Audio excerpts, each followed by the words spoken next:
Aspinall may have just given fans a major clue about his next opponent, and the internet is buzzing like crazy. During a recent interview, he dropped a name that had everyone talking. And who's the number one contender now? You're now being chased, right? You were doing a little bit of chasing in terms of trying to get that unified, but who in your mind is the number one contender now for the heavyweight title belt? Oh, I'm more than happy being chased. That's fantastic. I would rather be the hunted as opposed to the hunter, because I've been chased. I don't like chasing fights. I like just being the guy and everyone comes to me. That's fantastic. So I've actually fought a lot of the top 10. One of the guys I've not fought is Ciryl Gane, a French guy. That's a fight that I was actually chasing that fight a few times before. He was ducking and diving around himself a little bit, so he is due a little bit of a beating off me. I look forward to that. Couple more guys down the rankings. A Brazilian guy, Jailton Almeida, I've not fought. There's a guy I've already beat called Alexander Volkov, who's doing really well for himself as well. So who knows? You never know in the heavyweight division. There's a couple of up-and-coming guys who I've not mentioned as well. So there's some good fights to be made over the next couple of years for sure. If I were to say myself, it'd be great to see you fight Gane in London or in the UK somewhere as your next fight. Do you have any idea what you're doing next and when you'll be back in the octagon? I do, but I also want to keep my job. So there's not much I can say on it, to be honest. But will you be fighting this year? Yeah, I'm going to be fighting hopefully twice this year. That's my plan. Oh, wow. At least I think I've wasted enough time. Tom said he's been preparing for several possible opponents, but one name stood out: Ciryl Gane. Yes, Ciryl, the former interim champ known for being the slickest striker in the division. Some fans think he's the hardest challenge out there besides Jon Jones or Francis Ngannou, and now it looks like Gane might be next for Tom. The second Tom said Gane's name, the MMA world lit up. Why? Because for months, Tom's future has been stuck in limbo. UFC delays, Jon Jones drama, a title that's never really been unified. It's all left the heavyweight division in a mess. This is the only sport in the world you can have somebody hold your career back. Yep. I've been almost a year inactive with no prospects of anything. Just be ready, and we'll just let you know. Yeah. And then it's kind of difficult, like mentally, to. Oh yeah. This is the fight against Jon Jones. Like, not the fight is another thing. Yeah. This is the tricky bit where I really have to stay switched on, stay motivated, and I'm trying my best. It's tough. As you said a minute ago, no one really knows what's going on behind the scenes apart from me. Exactly. You're in office cooking. I train all the time anyway. Just because I've not got a fight doesn't mean I don't train. Like, I honestly can see Jon's point of view. I get it. Yep. I get it. It's just about the title for me. Yep. I just want the title, that's it. Yep. There's nothing else really matters, so. You're like, let me do my thing, let me fight. I just want to fight. And I think that's the respectful way to go about it. It's like, you don't care if it's Jon, and it's no disrespect to Jon, it's no disrespect to anybody out there, you're just trying to fight. Yep. I just want to fight. Yep. Gane idea. He was the one who delayed and delayed and delayed till Francis was out the fucking door. He could have fought Francis a long time ago. If he'd just taken the chance of going up the heavyweight earlier, we could have had him versus a prime Cain Velasquez. Cain Velasquez was 240. Jon Jones is 260, 265. And you're telling me Cain Velasquez was too big for him? What a load of shit. Stipe Miocic could have fought him in his prime, another one who was no bigger than Jon Jones. So when he's giving it the big and being like, oh, well, people always think someone's going to come and dethrone me. And yeah, I get the narrative. That was the way at light heavyweight. There was always that next guy coming up. But you ain't never fought an animal like Tom Aspinall, who is as quick on his feet, who has the speed that he does at 260 pounds, who has the heavy hands that he does. You have never been in there with a beast like that. It's just not happened. I'm not saying that means Aspinall wins, but for people to do the Tyson Fury thing of going, oh, well, he's always won, so therefore he always will win. And I mean, as far as Curtis Blades go, there was also a lot of people thinking it could have gone over a round and a half. And I mean, you don't like second rounds. Like, what do you have against second rounds, Tom Aspinall? Absolutely nothing. His coach said in the build-up, we're going to drag him into deep water. We're going to drag him to later rounds. So I was preparing myself for the later rounds. You know what I mean? That was me. I was going slow in there, man. That wasn't me trying to knock him out at all. I never looked for the finish. I was like. They're saying they're going to drag me into deep water. I'm going to look at the camera and say, somebody drag me into deep water. I'm telling you, I want to feel what it's like. I want to see if I can swim or not. Jon Jones, if you can drag me there, take me there. Because right now, all these guys are saying it, but no one can do it. Jon Jones couldn't knock the skin off a rice pudding. We have had stuff to do in the same building for like 4 or 5 days in a row, and I've not run into him yet, which is a bit weird. How many times can this be a coincidence? The honest answer is I don't know if it is a coincidence or not, but I'm not even bothered about fighting Jon. I think everyone gets it very confused, especially Jon. I just want the heavyweight title, that's all. I deserve it. We have coincidentally missed each other a lot of times. Actually, that one clip, I didn't even know he was there.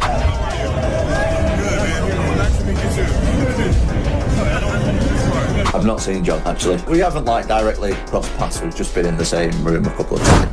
And Jon had been telling us for quite some time, I already told the UFC my plans. I'm not sure why they haven't done anything with it. But it seems as though as he continued to try and hint at what his plans were, the UFC felt like their hand was forced and they had to put it out there. Because at this point, what are we waiting for?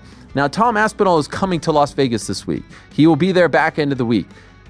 He was told that a decision would be made by International Fight Week. Why I think this is ludicrous that it all went down like this was, we had waited so long for the resolution to this issue. Could they have not done something in Las Vegas in front of all the fans before the press conference, after the press conference, before the weigh-ins, after the weigh-ins, in the middle of the card on Saturday, before the fight, after the fight, presenting Tom with the belt, saying, you are the man, this is the glamour division, you are the baddest man on the planet, you're the heavyweight champion, you've done it all right, everything we've asked of you.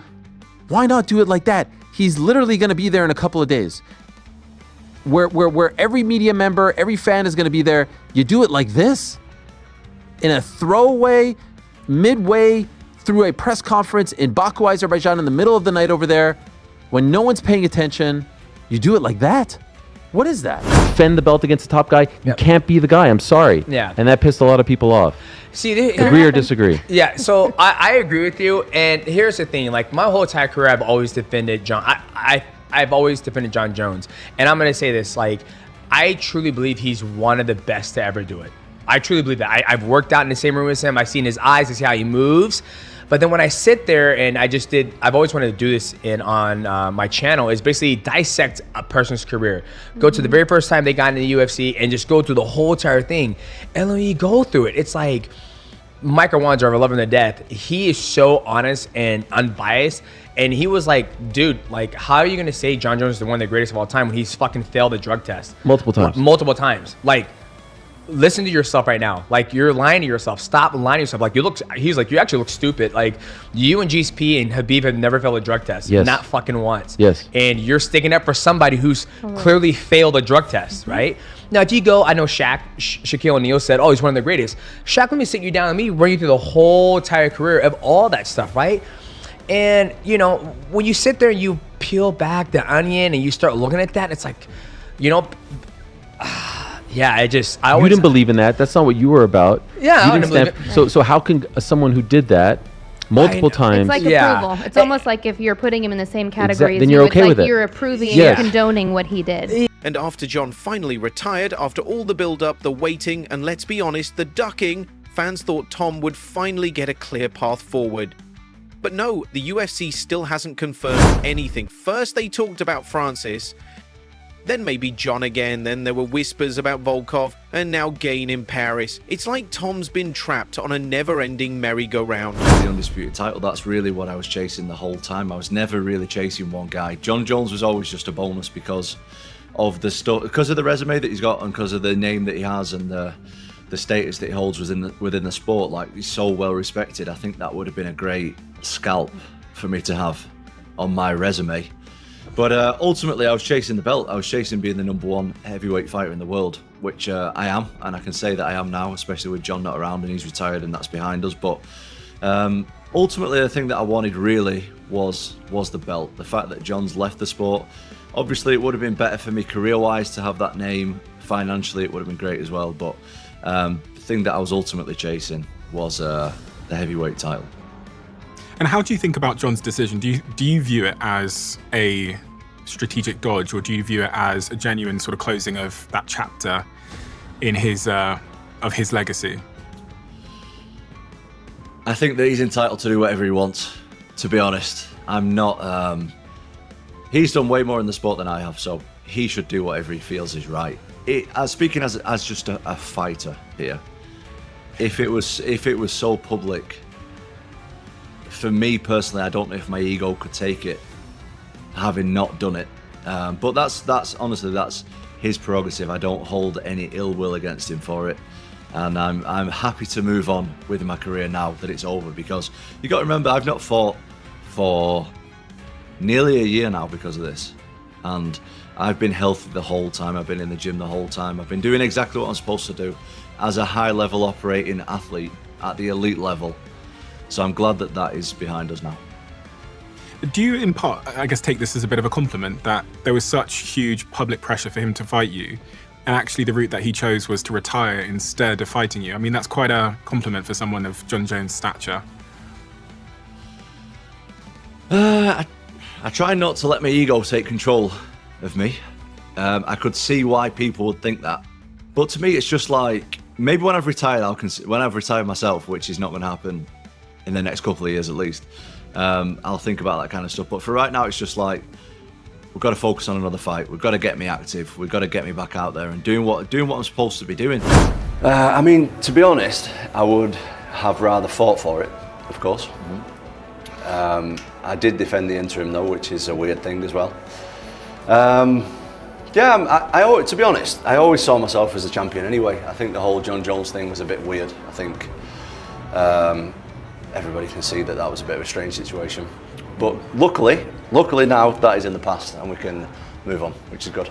Tell me how it happened. You know, your father has come out and said that you knew, but you didn't know exactly. And I think the way in which Dana White did it was surprising. I mean, it caught a lot of people off guard in the middle of the night in Azerbaijan. Is it, announcing this type of retirement? Where were you? How did you find out? And what were those first moments like? So I had been for a meal and like been out and stuff for the day. I was just getting a shower. It was just before midnight. And I started getting calls on my phone that they'd announced it, and I was like, what's this? Like, I knew that, obviously, I had an inkling that Jon Jones was going to retire and they're going to move forward and I'm going to be the champion. But as you said, I didn't expect it last weekend, and I didn't expect it to be in like Azerbaijan. All due respect to Azerbaijan and stuff, but I just didn't, it's just not really what I expected. So, like I said, I would have rather fought for it. I would rather take the title from the champion. But I honestly believe that I was already a champion in my own right anyway, so a little bit of a weird situation, but it's all in the past. Do you feel like you were denied the memory, the experience of being crowned an undisputed champion, or at least at a press conference in Vegas? I mean, you were coming here a few days later. Were you kind of denied a little bit of the fanfare that should come along with becoming the heavyweight champion of the world? You know what? I would have liked to fight for it. The other stuff, it's not really important to me. Like, in a year's time or whatever, people are just going to forget and I'm just going to be known as a champion anyway, so it doesn't really matter. But I've said it a million times, but I just like fighting people. That's what I really enjoy, above everything else. Titles, money, like fame, all the rest of it. I just like the actual act of training for a fight, the build up to it, fighting people, putting your skills to the test. I love all that stuff, like I'm a proper MMA nerd. And the fact that I've not had a chance to do that, I'm just relieved that it's over and we can move forward. Yeah, and I want to look forward. I feel like I need, because we were just waiting for this for so long. So of course there are some loose ends to tie up. I want to ask you about some of this stuff with Jon. The part that I want to ask you about is going back to March, and that is when the UFC was in London, or I'm sorry, in England. It was London. It was London. Yeah, it was. And you were there as a guest fighter, and then you met Hunter Campbell. And it seemed like it was a lot of positive. It seemed like that was a moment in this whole saga where, like, I think we're going to get this fight. Can you kind of said that the talks went well, but now that it's all resolved, what happened in London? What were your talks with Hunter Campbell then? I mean, I believe that that's the UFC's business, really. As far as I just did everything that was asked of me, to be honest. What their business is with the other side is their business, and I don't really know what happened. I know that the UFC. We're pretty sure that it was going to happen. Nah, man, Jon's retired. What are we talking about, guys? Jon, you guys don't follow Jon on social media? I don't follow him on social media. He said that. No, me too, actually. Me too. But the guy is living his best life. He's had a fantastic career. We all know. we know Jon's a religious man, so I want to say God bless him moving forward in what he does with his life and his career. And you know, we move on. We move on. I'm the undisputed heavyweight champion of the world. I'm ready to take on all comers, get this division moving again. Us guys have been waiting around too long. You know, the contenders are getting sick of it. Everybody's getting sick of it. Even the fans are getting sick of this stuff. So Jon's retired and it's time that we move on. Through it all, Tom stayed ready. Behind the scenes, he's been grinding. He even said he's training for 4 different styles at the same time. That just shows how chaotic this situation really is. Because right now I've been thinking about that whole situation and being held up and frustrated for almost a year. And it's what I love doing. I've been held back for the whole time and it's not been very fun, to be honest with you. So the ego side of my brain is like, yeah, I've kind of beaten without fighting him. And I did say that. I've said that the whole time, that I'm going to retire him without fighting him. But I don't kind of want to harp on about that, really. I want to kind of just put that behind me and move forward on my own path now. I hear you. And, Jon Jones is an unpredictable individual. So there's still a possibility that retirement wasn't a legit retirement and that he might get a bit bored and end up, deciding that he wants to come back and fight you. Is that something that you would consider if that were to happen? I'm sure with where he's at, he can jump the queue anytime he wants. So, this time of year down the line, we'll have another 3 or 4 contenders knocking on for a title shot, I'm sure. But anytime someone like him wants to step up and say, listen, I want to fight again, they're going to get an immediate title shot. So I'm never going to count that out. And I'm sure that maybe he's, I'm in a spot in my career where there's not all that much footage out there on me. Maybe he sees something on me in the next few fights and he thinks, you know what, I can beat this guy. I'm going to come back and beat him. So mentally, I'm never counting that out. I think that the fight is always, it could always pop back up and come back around on me. So that's something that I would obviously accept. But as I said before, I think a lot of people get it confused over the last kind of 10 months-ish, is that I was chasing Jon Jones. That was never the case. I was chasing the undisputed heavyweight title. That's it. So if I do get the opportunity to put Jon Jones on my resume, of course I'll accept that with open arms. But if not, I'm content. I'll move forward and I'll create my own legacy. Now imagine this, you're the UFC heavyweight champion, but you still don't know who you're defending your belt against. Some say the UFC is scrambling since Jon stepped away, trying to make the biggest fight possible. Others think they're just stalling, worried about reputations, dragging things out way too long. Retired Jon Jones. Just as he predicted, Tom Aspinall, over a year ago, I think, said, I will retire this man without even having to fight him. He's never going to fight me. And despite all the umming and ahhing and all the fucking pretending that he was going to actually ever get in the cage with Tom Aspinall, Jon Jones has done what we always knew he was going to do. He's tucked tail and ran. Imagine calling yourself a goat and yet behaving like such a duck. I mean, this is like back in the playground. Jon Jones has got a bike.